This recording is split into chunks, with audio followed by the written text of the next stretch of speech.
Test your might. Test your might. Test your might.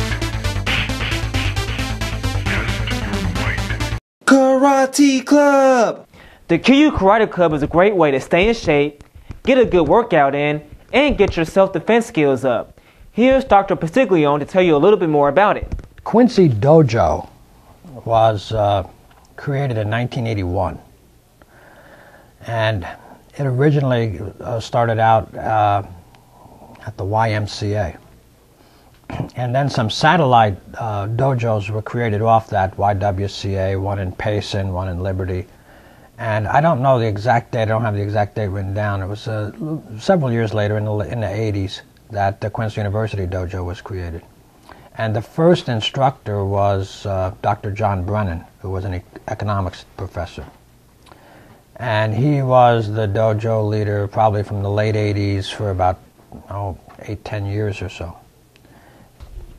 So I took over the dojo in the late 90s, early 2000, 1999 I think it was. And so I've been running the dojo for the last 12, 13 years, whatever. And so it's, the Quincy Dojo itself, not the university, is the third oldest in the country in our style. Students are welcome to join the karate club at any time. As you can see here, class sizes are usually small, so there is always room for more.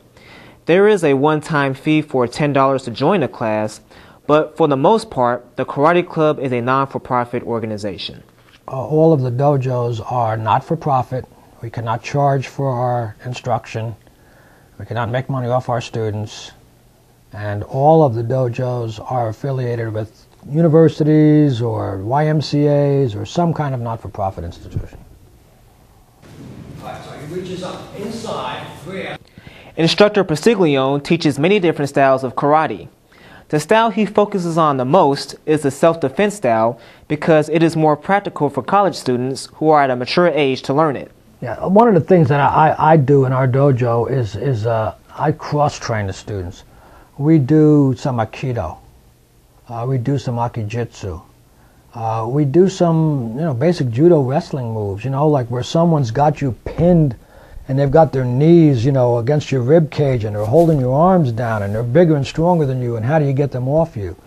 And, and then we do some things where somebody grabs you or chokes you or, just street self-defense stuff.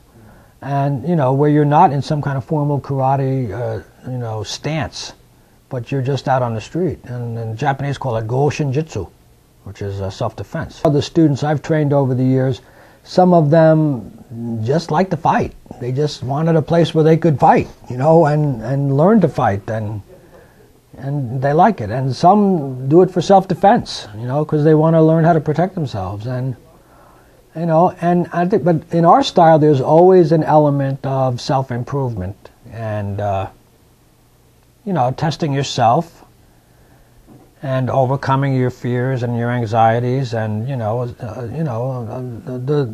motto is mind, body, and spirit as one shall overcome.